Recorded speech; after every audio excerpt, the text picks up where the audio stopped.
Upaya mempengaruhi hakim dilakukan semua terdakwa kasus pembunuhan berencana terhadap Brigadir Yosua dengan menghadirkan saksi meringankan dengan beragam keahlian ke ruang persidangan.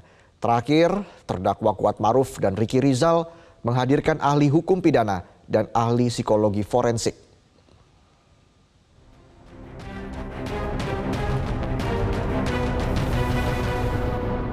Para terdakwa kasus pembunuhan berencana terhadap Brigadir Yosua terus berupaya mempengaruhi majelis hakim agar mendapatkan vonis seringan mungkin dengan menghadirkan saksi meringankan ke ruang sidang.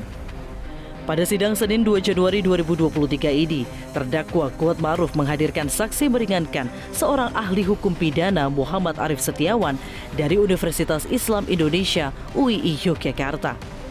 Di hadapan majelis hakim, Muhammad Arif Setiawan menyatakan hasil pelacak kebohongan atau lie detector bukan termasuk alat bukti dan menyebutnya hanya sebagai salah satu instrumen untuk penyidikan kasus.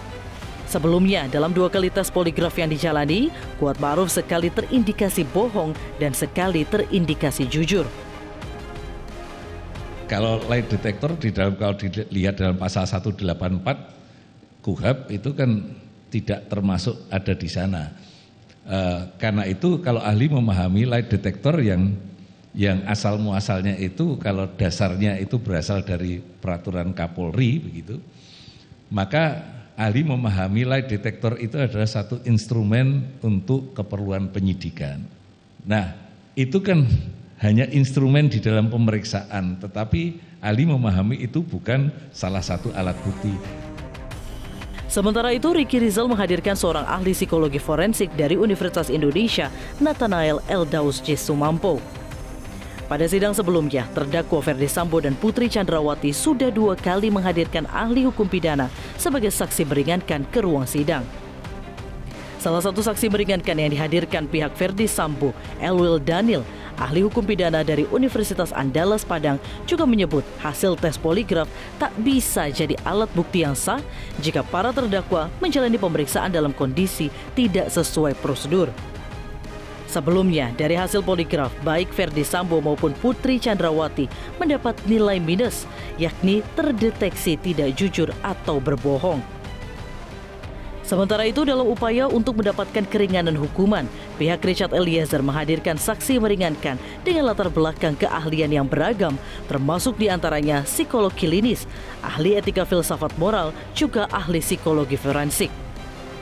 Di hadapan majelis hakim, ahli psikologi forensik Reza Indragiri menilai Richard Eliezer kemungkinan mendapat hukuman separuh dari pertanggungjawaban karena mendapat tekanan atas perintah Ferdy Sambo dalam tindak pidana yang menjeratnya.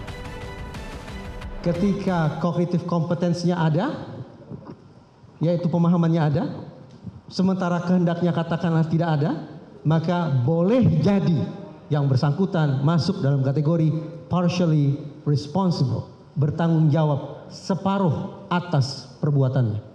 Karena toh faktanya yang bersangkutan, saya tidak membayangkan yang bersangkutan abnormal, punya psikopatologi, punya kecerdasan di bawah rata, tidak. Tapi saya bayangkan yang bersangkutan paham tentang perbuatannya, paham tentang mana boleh, mana tidak boleh, paham tentang aturan organisasinya, tetapi ada sebuah kehendak yang dimasukkan ke dalam dirinya, yang ditekankan ke dalam dirinya agar kemudian dia melakukan perbuatan jahat tersebut. Partially responsible.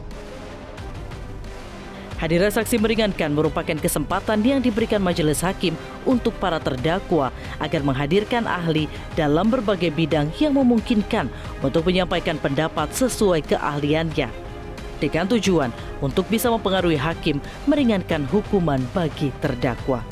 Tim Liputan MGN.